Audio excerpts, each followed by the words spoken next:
video, we're going to take a look at the first of a pretty significant inflation concept, and then do a little bit of background about different things about inflation and deflation and disinflation, which we already learned once. But then we're really focused on this thing, the Phillips curve model.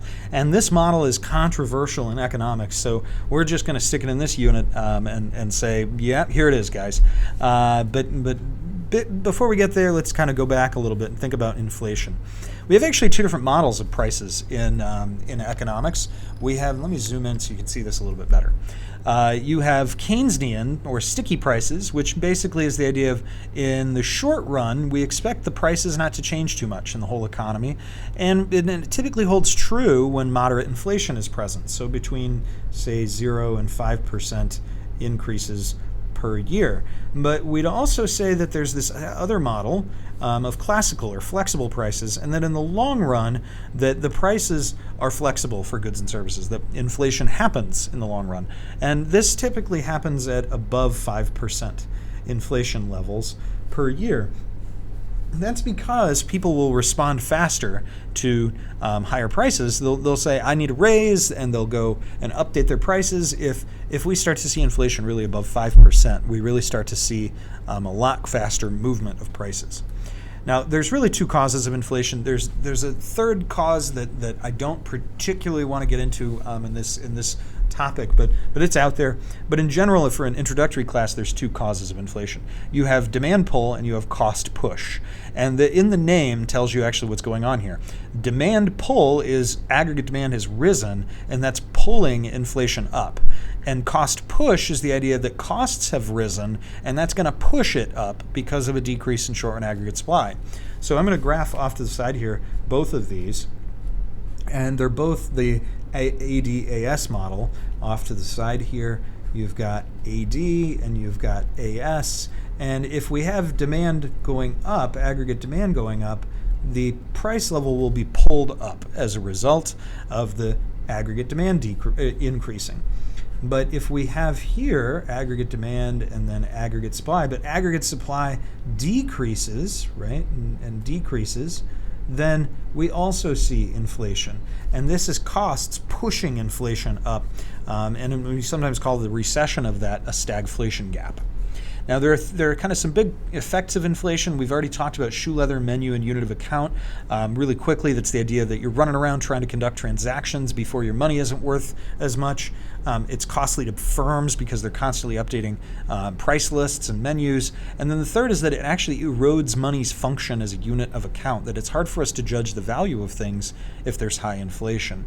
But in addition, we'd say that higher price levels is considered kind of something called a tax. It's an inflation tax, and that's in air quotes, because I'm going to put this here, it's not an actual tax, right? Not an actual tax in the sense that the government doesn't receive any money from it, but it erodes these people, savers and lenders, it erodes their savings. And so they're hurt by this, and especially at long periods of time. And if we accept it, it can actually cause the temptation to monetize the debt and accept even higher prices and harm people even more. Now, a couple other terms, disinflation, deflation. We've learned these before, but a quick refresher.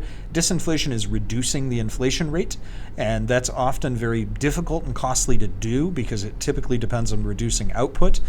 We'd say that, hey, if you want to bring inflation back under control, and you're here and you have YF and you're at Y1, the thing you're going to have to do is drop aggregate demand, and that's hard because people are going to lose their jobs.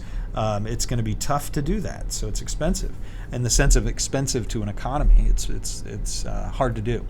Deflation is negative price levels, and this is a problem because it can actually lead to a liquidity trap where the money, the liquid cash, is trapped. Lenders are like, I'm not going to provide any money to you because they actually have negative prices. It's worse off for them to loan the money to somebody if the price levels are negative. And so that's true if real interest rates are negative, then lenders don't provide credit because they'd lose money by lending it out. Now, the last thing for inflation concepts is something called the Phillips curve model. And this is one where we're going to play around with it a lot this unit. So this is time to focus in a little bit. This is what we call the relationship between inflation and unemployment. Now, Many decades ago, in 1958, there was a man named A.W. Phillips, and he observed in 1958 that there was a connection between inflation and unemployment. In fact, he actually started with real wages, and he started to notice that wages and unemployment were connected, and then other researchers along with Phillips found inflation and unemployment was connected. And what he did is he just said, here we go, let's plot. And he plotted, and you could do them on either axis. It's not a huge deal, one for the other. But we would, we'll kind of just stick with it here. Unemployment here and price level percent up here, because it's good to indicate that these are actually the percentages.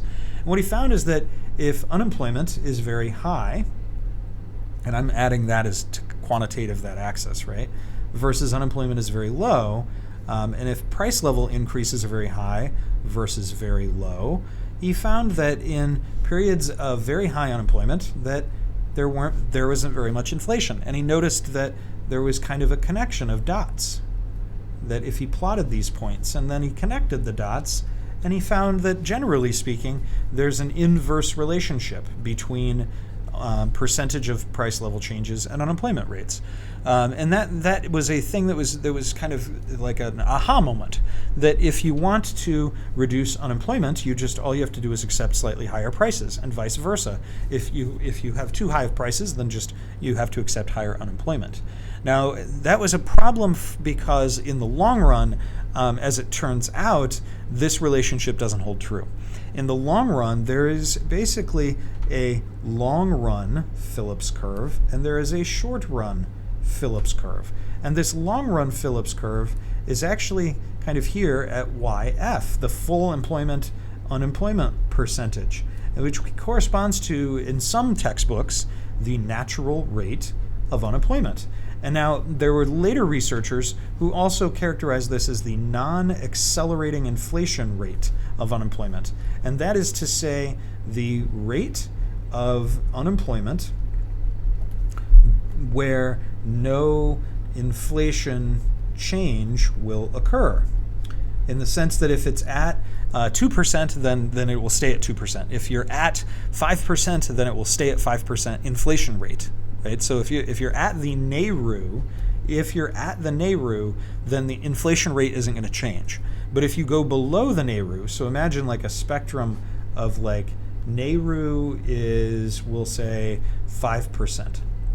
And we're at 3% in unemployment, right? So this is the unemployment side. And that's what this means, rate of unemployment. That if you're at 3%, then you're below NAIRU.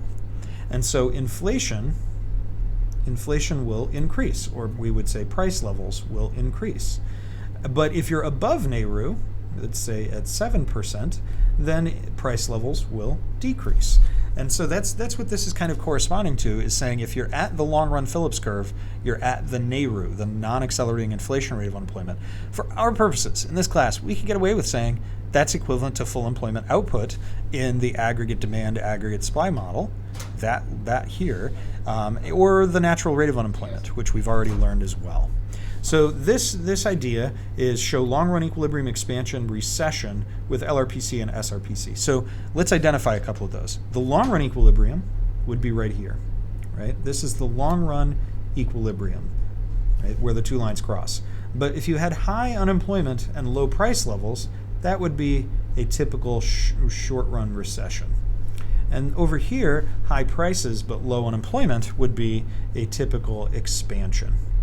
So if you're asked on a test to draw this model and identify a point where the economy is in a recession, just put a dot here on the SRPC. You'll need an LRPC because otherwise you won't know whether you're high or low. But if the economy starts to recover, well, it just moves right up the SRPC back to equilibrium. Or if you're way out here, it moves right back to equilibrium. So we're going to do some more practice with that. I'll see you next time.